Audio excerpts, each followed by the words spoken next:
Hello everyone.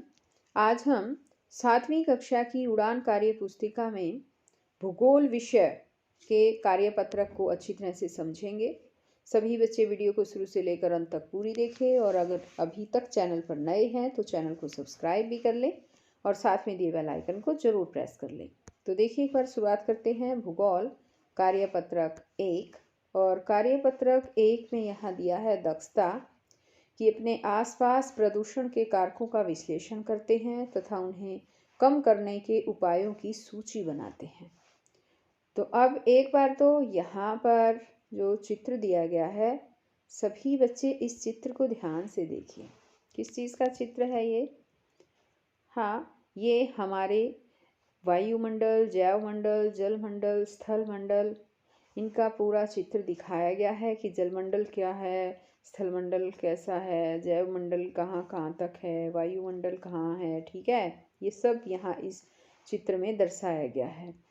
और यहाँ एक बार देखिए, ये वायुमंडल है। ठीक है, एक बार समझा भी देती हूँ। यहाँ देखो, जल नज़र आ रहा है ना आपको, ये जलमंडल है। यहाँ पर ये जैवमंडल दिखाया गया है जहाँ जीव जंतु रहते हैं, सांस लेते हैं, अच्छी तरह से रहते हैं। ये स्थल मंडल है।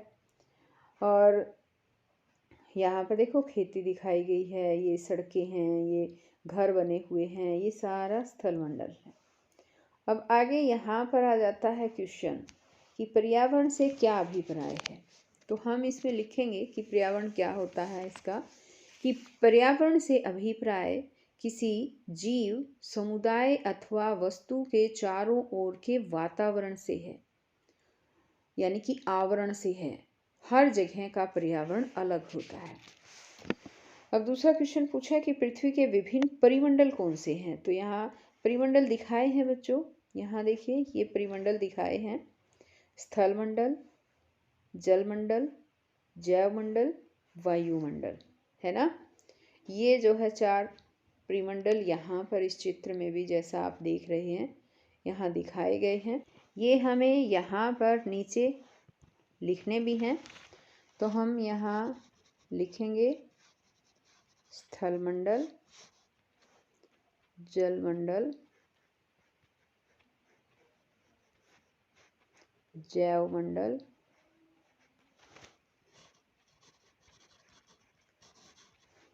और वायुमंडल। इस तरह से बच्चों आपको लिख भी देने हैं। अब आगे यहाँ पूछा इसने कि निम्नलिखित पर्यावरण के घटकों को प्राकृतिक, मानव और मानव निर्मित प्रकारों में बांटें। यहाँ ये घटक दिए गए हैं पर्यावरण के, और ये घटक के प्रकार बताने हैं कि प्राकृतिक है, मानव है या मानव निर्मित है।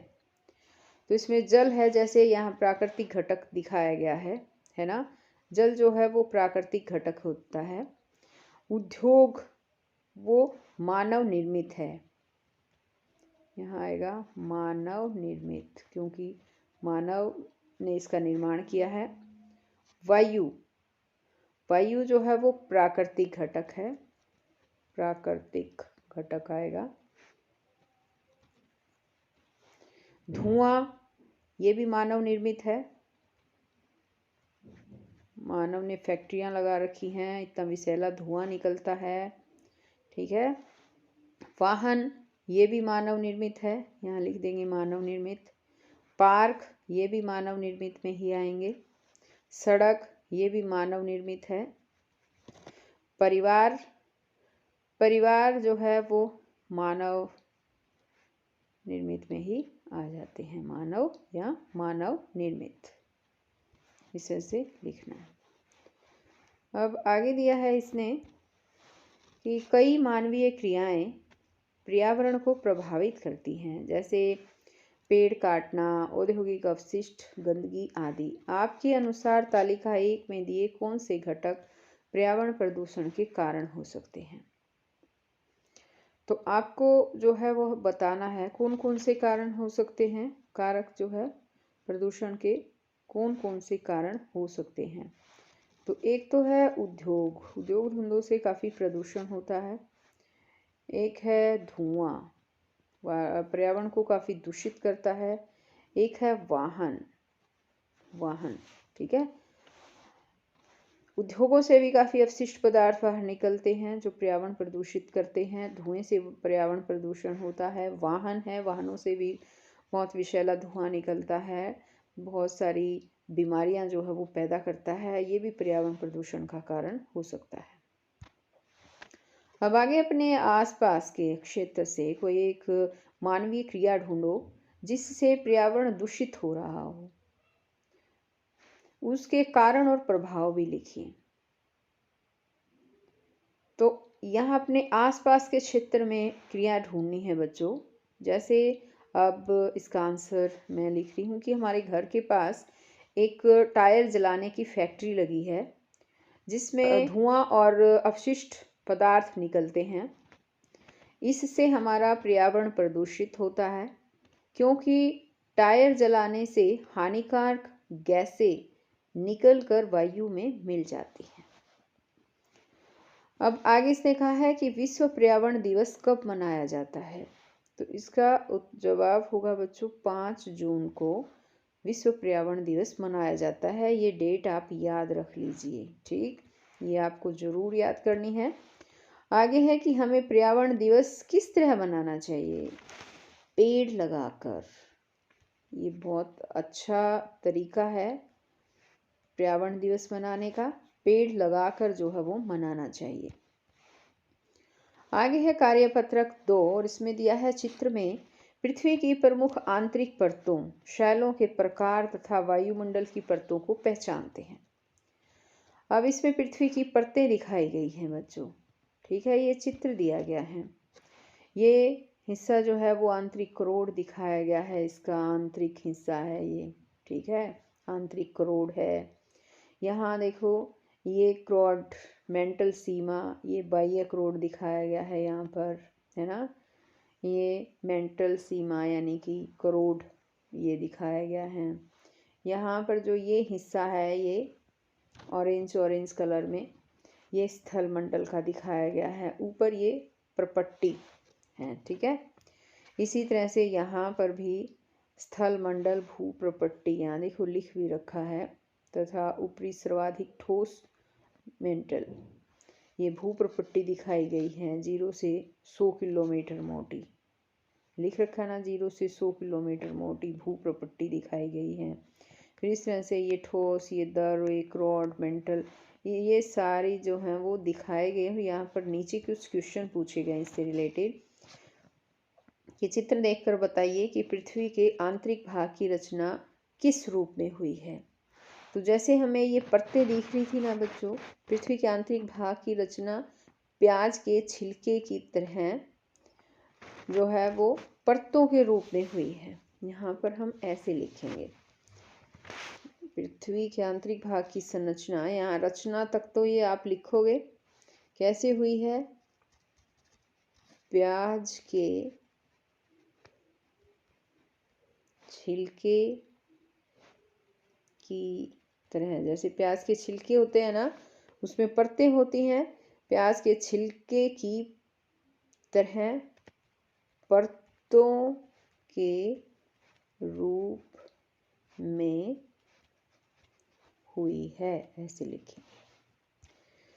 आगे नेक्स्ट क्वेश्चन पूछा है इसने कि यह पतली ठोस परत जो पृथ्वी को बाहर से घेरे हुए है डैश कहलाती है। ये भू परपट्टी कहलाती है बच्चों, भू परपट्टी, एक सेकेंड, भू परपट्टी, ठीक है, ऐसे आएगा, ये भू परपट्टी कहलाती है। पृथ्वी का केंद्रीय भाग डैश कहलाता है, उसको करोड़ बोलते हैं। जो बीच का हिस्सा है देखिए यहाँ पर ये रहा आंतरिक करोड़, है ना, ये जो बीच का हिस्सा रेड कलर में दिखाया गया है ये वाला, ये हिस्सा जो है वो आंतरिक करोड़ है। तो यहाँ इसको यहाँ करोड़ लिखेंगे हम, आंतरिक भाग को करोड़ कहलाता आंतरिक भाग। आगे भूप्रपट्टी और आंतरिक करोड़ के मध्य भाग को मेंटल कहते हैं। मेंटल सत्य है, हाँ ये बिल्कुल सही है। आगे यहाँ दिया है कि नीचे दिए गए प्रसिद्ध ऐतिहासिक स्थलों को पहचान कर इनके नीचे इनके नाम लिखिए। तो इसमें ये देखिए एक बार बच्चों, कौन सी इमारत है ये बताओ, ऐतिहासिक स्थल है ये है लाल किला, दिल्ली में है ये लाल किला। और ये तो सभी को पता होगा, है ना, क्या है ये? ताजमहल। कहाँ पर है? आगरा में। अब यहाँ इससे रिलेटेड कुछ और खाली स्थान दिए हैं कि प्रसिद्ध ऐतिहासिक स्थल लाल किला में स्थित है। कहाँ स्थित है? ए में स्थित है। यहाँ ऐसे कुछ ये गलती से लिख दिया गया है, खाली स्थान यहाँ नहीं दिया गया है, तो यहाँ पर दिल्ली आना चाहिए। दिल्ली में स्थित है। और यह डैश से निर्मित है। किससे निर्मित है? यह बलुआ पत्थर से। यहाँ ये जो बलुआ पत्थर है बच्चों, यहाँ आएगा बलुआ पत्थर। बलुआ पत्थर से निर्मित है। और ताजमहल सफ़ेद संगमरमर से। ये संगमरमर दिया है ना यहाँ पर, यहाँ देखो, तो यहाँ पर संगमरमर आएगा। संगमरमर का अद्वितीय नमूना है जो डैश में यमुना नदी किनारे स्थित है। कहाँ पर? आगरा में। जो आगरा में यमुना नदी के किनारे स्थित है, ऐसे आएगा। अब आगे इसने पूछा है कि चित्र देखकर सामने दिए गए शैल चक्र को पूरा कीजिए। विभिन्न शैलों के निर्माण की प्रक्रियाओं के बारे में जानकारी प्राप्त कीजिए। तो ये शैल चक्र है बच्चों। किस तरह से मैग्मा बनता है वो दिखाया गया है, पूरा चक्र दिखाया गया है। ये देखिए मैग्मा है, यहाँ देखिए आग्नेय, यहाँ ये आग्नेय शैल दिखाई गई हैं। ये इनका अवसाद है, तलहटी में ये जमा हो जाता है, फिर ये अवसादी सेल में बदल जाती हैं, फिर ये अवसादी सेल जो है वो रूपांतरित सेल में बदल जाती हैं, ये देखिए, और इससे फिर मैग्मा बन जाता है। ये इस तरह से चक्कर जो है वो चलता रहता है। तो इसमें हमें ये सेल चक्र पूरा करना है। तो 3 तरह की सेल हैं। आग्नेय सेल है, यहाँ पर आग्नेय सेल आ जाएगा, और आग्नेय सेल जो है वो अवसादी सेल में बदल जाती हैं, यहाँ अवसादी सेल आएगा, और अवसादी सेल फिर रूपांतरित सेल में हो जाती है, यहाँ रूपांतरित सेल आ जाएगा। रूपांतरित सेल या फिर कायांतरित सेल भी हम इसे कहते हैं। एक सेकेंड, इसको साफ कर देती हूँ रूपांतरित को, या इसको कायांतरित सेल भी बोलते हैं बच्चों, ठीक है। रूपांतरित या कायांतरित एक ही बात है। अब आगे आ जाता है बच्चों कार्यपत्रक 3, और ये हम करेंगे नेक्स्ट वीडियो में। तो हम फिर मिलते हैं नेक्स्ट वीडियो में, तब तक के लिए बाय।